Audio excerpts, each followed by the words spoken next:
joined by the race-winning driver of the Quaker State 400, available at Walmart here at EchoPark Speedway. We're going to open right up the questions. We are going to start with Chris in the back and work our way around.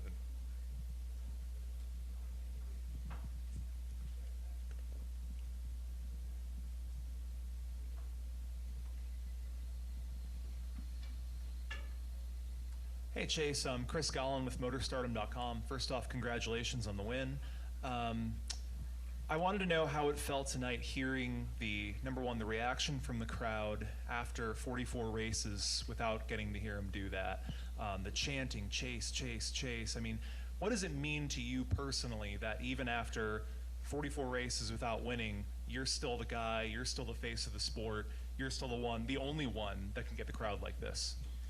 Yeah, thanks. It was, just truthfully a pretty surreal moment. I mean, there's really only been one other time in my career that I felt like, I don't even know. I'm not even sure that anything has ever matched that. Like, that was just, it was crazy. I've never like, been on stage and been a singer or anything like that, but I would have to imagine, it would have to feel something like that. It was just, such an incredible experience. And to your point, I think that it just kind of goes to show how great our fans have been to me and to us, and it just kind of really makes you appreciate them even more for really sticking with us and not giving up hope, and ultimately being able to give both me and my team an experience like that,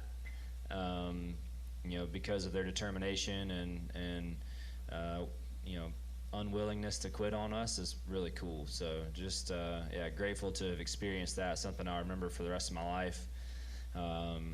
Winning at home was incredible the first time, and they feel different, but this one, Saturday night, under the lights, been a while since we won. Getting ourselves a win and advancing up on the playoff thing, and just all the things that have come with this, that was that one was up there for sure, and grateful to have experienced it. Do you think that was the loudest you've ever heard the crowd after any of your wins? It was for me, for sure. I mean, I can't think of one that was any louder than that. That one was, it was different. I mean, it was different. There was a couple times. There was one time throughout the night that I guess they had like taken out their cell phones or something and had the lights on. We were coming to a restart, and I was like, man, it was just visibly from my seat, it caught my attention. And typically it's kind of hard to get a good angle at that, but that just caught my attention, and I was like, man, this place looks good tonight, And to see him that excited after the race for me was just, it was crazy. It was crazy. It was surreal. I don't really know how else to describe it, and it's just one of those moments you wish you could bottle up, and get it out every now and again, and live it, relive it. But I try to box it up the best I can and make sure I never forget it. Thanks, Chase. Thanks. We'll go next to Bob. Bob Pockers, Fox Sports. You said after the race it was a wild race. Is there any more satisfaction from just a driver's standpoint to win a wild race? Just to win a race, is nice. In general, I'm not going to get picky with whether it's wild or boring. I mean, it was nice to come out on the good end of that. It could have been one of 5 or 6 of us, there at the end, and I think. For me, fortunately, the runs just really timed up at the perfect time, and we were able to do something with them. But I'm proud of race wins, whether they're wild or boring or lucky or whatever, anywhere in between. And how would you rate your burnout? And did you have a plan for it? Because it seemed to be pretty sweet. Was it? Oh, that's cool. I'm glad to hear that. I did not have a plan. There was no plan. It was very much just in the moment, and tried to do what I could to make it cool, and hope that everybody enjoyed it. That was about all. That was all. I definitely did not have time to think through what kind of a burnout I was going to do if we won that race. I mean, it was just chaos. So, yeah, hope it was good for everybody. We're gonna go next to Doug. Doug Turnbull, PRN and 11 Alive. Wanted to ask not about anything on the track, but a lot of times you fly yourself to the track, or particularly I think you do at home anyway. Is this a night that you fly home, or do you stay in the motorhome? Like, if you're responsible for your own transportation when you win a race, how does that change? I'm just gonna drive home tonight. Like tonight? Yeah, whenever we get done. Man, that's wild. I mean, it's not that far. That's fair. That's fair. I sleep in my bed. Congratulations. Thanks. We're gonna go next to Jacob. Jacob Seelman, Race Face Digital. Chase, I know the moment at the start-finish line was special with Raylan. I wanted to ask you a little bit more about the Design and Drive program. Almost 10 years now since you started it. What was the inspiration behind getting that program started with you and Napa, and then how special is it to finally bring one of those schemes to victory lane tonight? Yeah, the whole thing has been incredible. We had an event this week.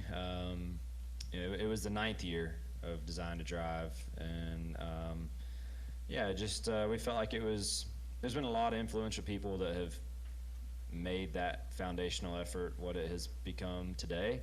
I think it far outgrew our expectations of what we thought it would ever be. That's large in part to Napa for them, I mean, they literally pay for a race and say, here, you just take this and do whatever you want with it. How often do you see that? Never, right? So I think that's pretty special. And, we just thought it was time to get everyone together and just say thanks, the other night. And we did, and that included partners, that included relationships that have been built through the program. My mom deserves a lot of credit for my foundation in general.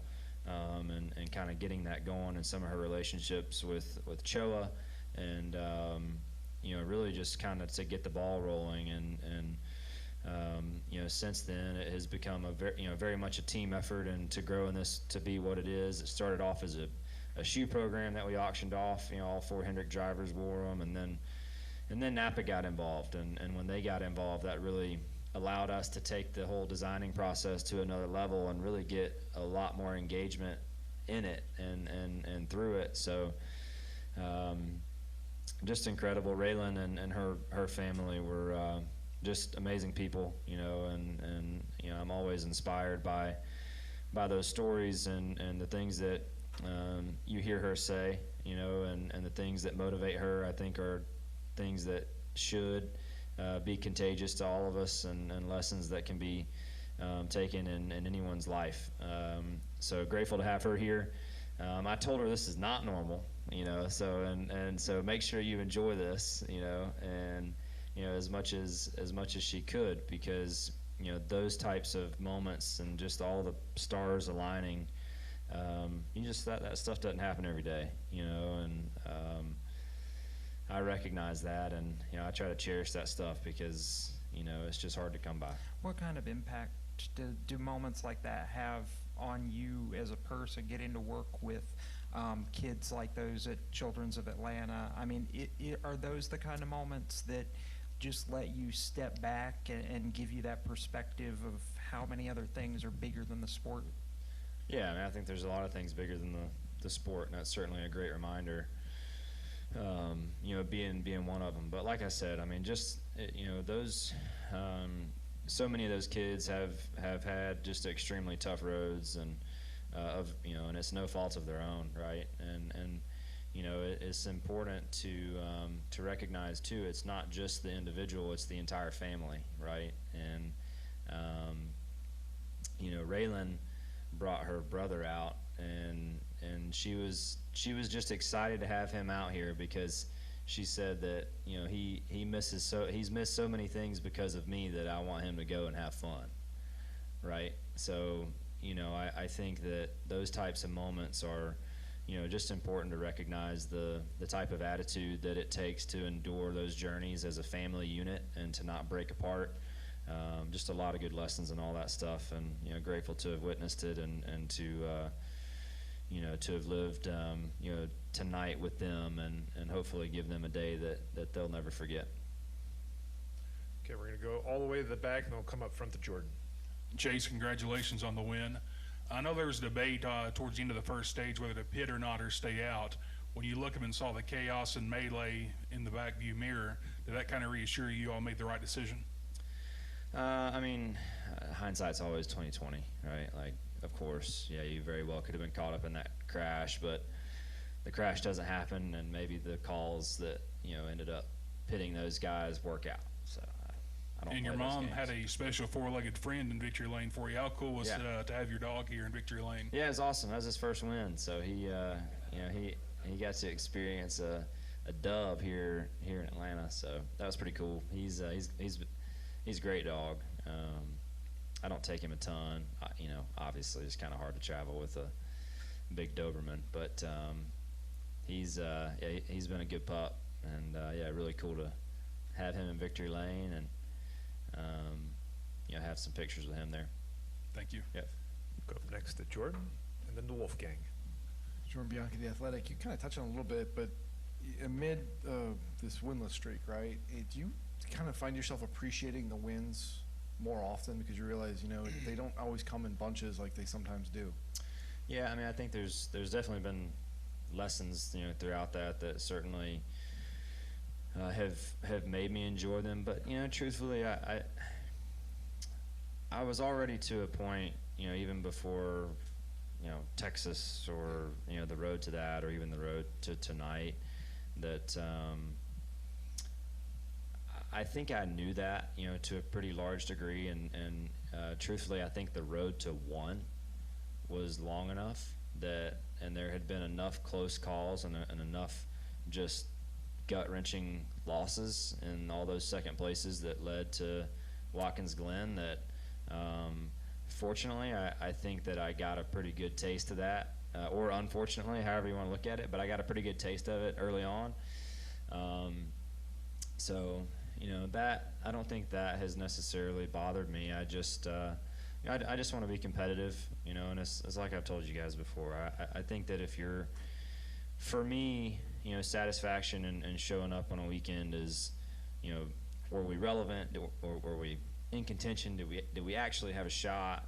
Were we up there with pace and doing the right things? Because I believe that in this sport, if you're doing all those right things, A, that's something to be proud of, and B, if you're doing them regularly, you're going to get your turn. And I thought tonight was a great example of that. Truthfully, the past 3 or 4 weeks have been a good example of that. We've had some good runs. We've put together some great races, had some good finishes, and just had ourselves in the hunt tonight, and the cards fell our way. And that's the goal every week, is just to keep yourself in the hunt and be right there in the mix. And certainly, if things work out, I'll always cherish and enjoy them as much as possible, because they are hard to win, and nobody has anything promised to them. So I recognize that, and I'll never take that for granted in those moments, and especially to do that here at home. When you have this stretch where it can be frustrating, right? And how do you not start pointing fingers, whether at yourself or the team, and start questioning different things going on, and we need to change this, or why aren't we doing this? How do you maintain the focus forward that you seem to have? Well, I think that's large in part to Alan, our relationship together, and I just a large part of our group has been the same since I got here. And, obviously Alan and I have been working together for 10 years now, and there have been some personnel changes here and there. So, totally understand that.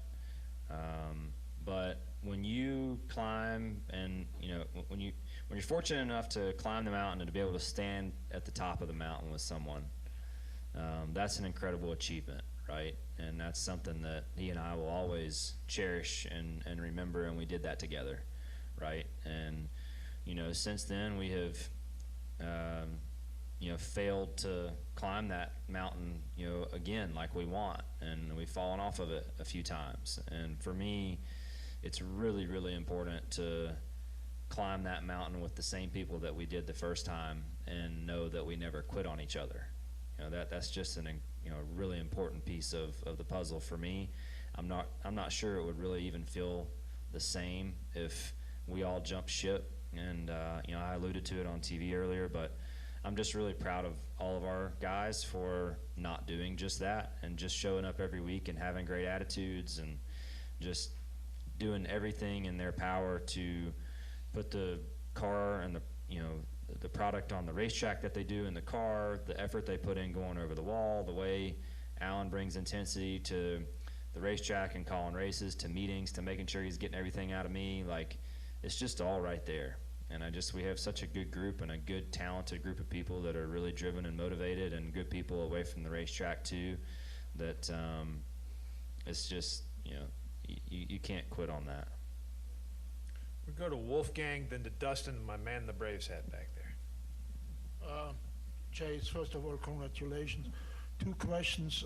At stage 2, you were just inches behind Reddick. In fact, you have placed maybe the overtaking maneuver a little bit earlier. You think you have maybe a chance to have overtaken him?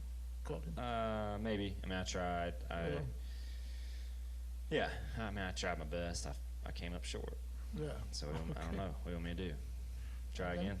And then the second question is, shortly after the restart of the last caution when Haley spun out, you were for 1 or 2 laps in the sandwich of the 2 RFK cars, Keselowski and Peugeot. Yeah. You were thinking at that time that could be a little bit risky for you?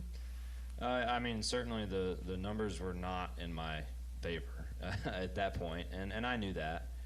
And Alex did too, right? He and I were it was kind of me and him against the 17 and the 6. And, both Brad and Chris are great speedway racers, and they're really fast, and they were doing a really good job controlling the race. And it was really difficult for me to get and have any sort of control. I just felt like I was always, they always had a big run on me anytime I got the lead, and I didn't really know how to defend that. And I was just hoping that Alex and I could somehow get in the middle of that and give one of us a shot. And fortunately, all the cars kind of fell right, there in the closing laps to get a couple big runs. Got a 2 for 1 there, getting into 1, got to 2nd. Somehow Alex got to 3rd, and at that point, I think whether roles were the way they were or roles were reversed, if he and I did anything but push one another in that situation, we were handing the race to Brad, right? So we just, he did me a huge solid and lining up and giving me a big shove. And it was enough for me to get by Brad and get back around there to finish it off. Yep. Next to Dustin. Dustin Long, NBC Sports, kind of continue that. If you didn't have Alex behind you on that last lap, and when we saw big moves, how might that have changed, or what would that have allowed you, or maybe limited you in what you could have done with not having Alex in that case? I mean, yeah, obviously, who knows in that situation, right? Like, I think off of 4 coming to the white, I alluded to it a second ago, but if he takes me too wide right there, the race is over, more than likely. We're going to drag each other back. There was a pretty big gap back to 4th, if I'm not mistaken. I haven't watched it back closely, but the way I remember it, there was. So then we're kind of letting Brad get away, and at that point we would have been side by side down the front and probably side by side through 1 and 2, and we're never going to have enough time. So he and I both knew that the only shot we as a company had at that juncture was to line up and push and hope that something worked out good in our favor, because at that point it was 2-on-1. Whether it was he or I think that obviously we both want to win, and I recognize that he gave me a great shove.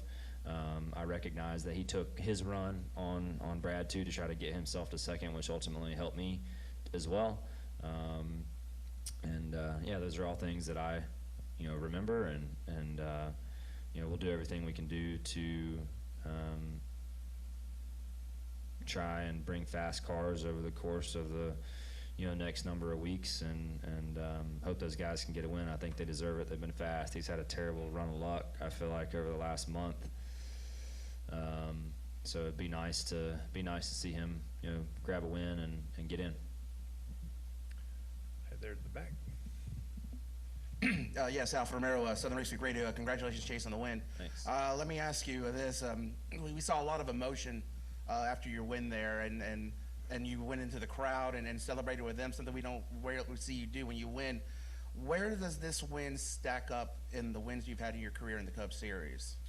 Yeah, it's up there for sure. I mean, just the whole thing. I mean, I talked about it a little bit, but just, it's always such a whirlwind, like from the time the race ends to the time I get in here. Like, I haven't just had a minute, you know what I mean?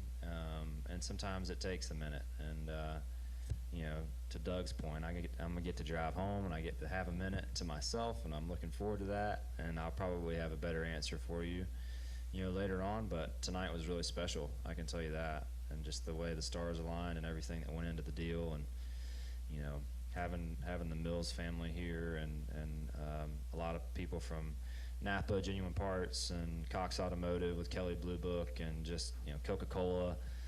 Fortunate to have a lot of Atlanta-based partners, and it's not just home for me; it's kind of home for the entire car. And that's kind of a rare thing to share with your sponsors, but it's just a special deal. So I had my mom here tonight. That was really cool. Just a lot of stuff, and I haven't even thought about all of it. So as I reflect, I'll probably give you a better answer, but it's pretty special. Go next to John. We'll wrap up with the man in black there in the back. John Newby, Savage Ventures. So first off, inspection's clear and you're good. Oh, that's good. So, I've been on the other end of that, so. And then my actual question was, according to the broadcast, you were one of only 4 drivers who was not involved in some sort of incident. So with the ability that you had to make aggressive moves, slice and dice of the field, how did you pull that off? Because I know the car wasn't handling the best early in the race. Yeah. I mean, honestly, I think just good fortune, luck, at certain points. I mean, there's certain times when accidents happen. I mean, there's just very little you can do, truthfully. So we were in good positions at good points in time for us. And there'll be some point down the road that we won't be, and that's just racing. But fortunately, it worked out for us tonight, and was able to stay out of the mess. And Alan made some good calls there early to keep his track position, and that typically is bettering your odds, right? So you can do some stuff, but you're never totally safe. But yeah, I don't really have a good answer for you other than it just kind of worked out. And fortunately, I had a fast car, and all the cards fell our way there at the end. Okay, we'll wrap up in the back there. Declan Wayne, the Pony Finish. Chase, congrats on your 20th career NASCAR Cup Series win. I want to talk about towards the end of the race, working with Alex Bowman there at the end. Before the Justin Haley caution, it seemed like Brad and Chris Buescher were up there with you guys as well, fighting to take the lead there. Once he faded off, once Buescher faded off at the end of the race, I mean, how big was it having Alex there in your back pocket to get around Brad and hold him off? Yeah. I mean, we talked about it a little bit a minute ago, but he was a great teammate in that moment for sure. And like I said, I think we're coming off 4 to the white, and if he takes me too wide, we are all but just saying, here, Brad, you can win, which, if the roles are reversed, I guarantee you, that wouldn't have been the case other way around, right? So at that point in time, it's our job to, as a company, to try and get Hendrick Motorsports a win, at that point in time. And, whether it was he or I or, however that transpired, right? And naturally, and it did just that. He had a run, and, he gave me a huge shove like we saw all night. I was able to do something with it, and, fortunately, it was enough to hold on. Yeah, next 2 races we got obviously back-to-back road courses, and then obviously last road course race where you're at 3rd place finish. I mean, what kind of momentum are you rolling off of Mexico City to go into the next 2 road course races? Especially we're going to the Midwest, and then we're going to go out west. Yeah, I'm excited. I mean, I'm really just kind of really proud of the last 4 weeks. Honestly, we had a really fast car at Michigan. I thought we were really respectable up there. Good in Mexico. Thought we were also really respectable up at Pocono. We weren't as good as the 11 or 12. I certainly understand that, but I thought we were right there in the hunt. you know, and maybe a little adjustment away from getting right up there with them. And certainly tonight we're right there in the mix. I understand this is a little different ball game, but you know, those are a lot of different styles of racetracks that I feel like our team's done a really solid job, and we're really close to just having all the pieces of the puzzle there. So there's really nowhere I'm not looking forward to going to, and embracing whatever challenge, you know, comes next. Well, Chase, congratulations again Thank on you. the win, and Yeah. good luck next week in Appreciate Chicago. it. Have a good night, everybody.